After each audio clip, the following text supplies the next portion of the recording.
Мамлекеттик тил күнү кандай белгиленди? Индияда мыкаачылык менен өлтүрүлгөн аялдын сөөгү Кыргызстанга жеткирилеби? Алтын концентраты Кытайга чыгып кеткени боюнча бажы эмне дейт? Саламатсыздарбы? Алдыда дал ушул суроолордун жообун айтмакчы программабыздан көрө аласыздар.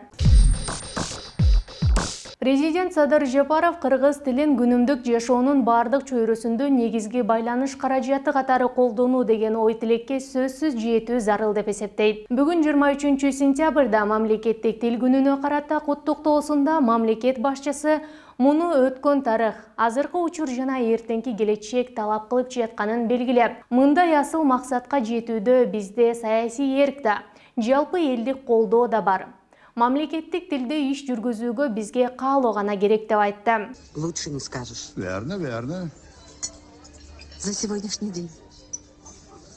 Ошондой эле кыргыз тили күнүнө карата Октябрь райондук ички иштер бөлүмүнүн өспүрүмдөр менен иштөө инспектору, милициянын лейтенанты Рамазан Кушбаков Тоголок Молду атындагы номер 71 орто мектепте кыргыз тили жана адабияты мугалими менен мамлекеттик тил сабагын өткөрүштү.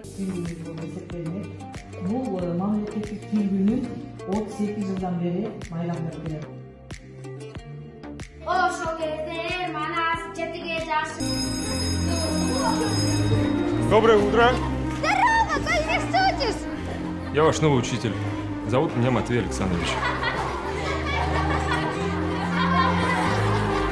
Ал эми мамлекеттик тил жана тил саясаты боюнча улуттук комиссия Исхак Разаков атындагы Кыргыз мамлекеттик техникалык университетте жыйын өткөрдү. Майрамдын урматына Бишкектин милиция кызматкерлери гимнди жандуу үн менен аткарып беришти.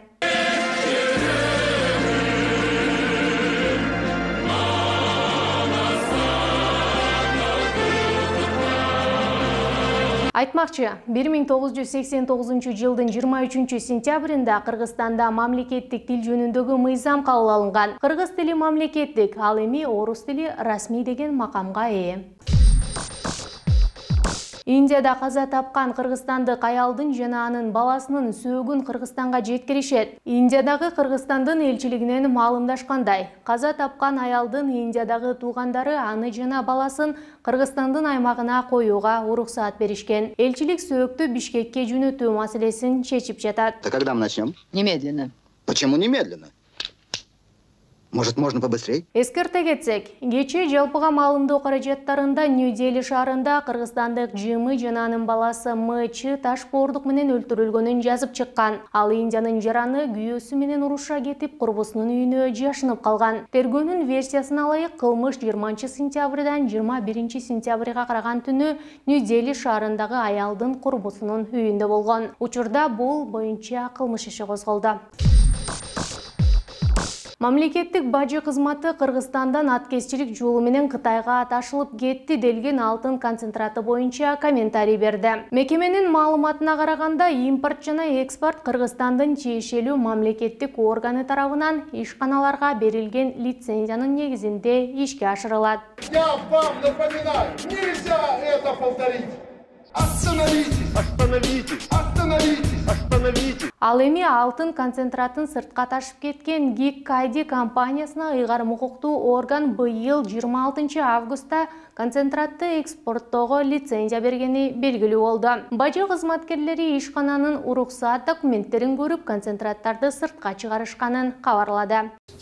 Какой стыд. Жогорку кеңештин депутаты Аккулу Бердиев 22 сентябрда Кыргызстандан аткезчилик жолу менен ташылып баратканы үчүн кылмыш иши козголгон алтын концентраты Кытайга чыгарылып кеткенин билдирген.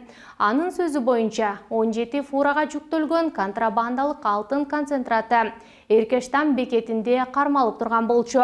Бирок аны достук посту аркылуу ташып кетишкен. 17 фуранын алтын концентратын мына финансовый полициянын байга козголгон иши менен Эркештамдын таможнийында токтотуп турду эле. Кече 21 сентябрда лицензиясын жаңылады деп мынабы ошону Эркештам эмес, мына достук таможня аркылуу Кытайлар чыгарып кетиптир. Ошол министрлердин таможнянын деңгээлинде коррупция токтобой атат. Коррупция токтобой атат. Эту страну погубит коррупция. Чыккынчылар мекен суусун ичпесин, чоңдун баары кыргыз тилде иштесин, журтуң үчүн сүйлөбөгөн тилиңде жулуп ыргыт, андан көрө ичесин. Эне телевиздин өнүгүүсүнө кантип салым кошуп жатасыз? Жообуңузду комментарийге жаза кетиңиз.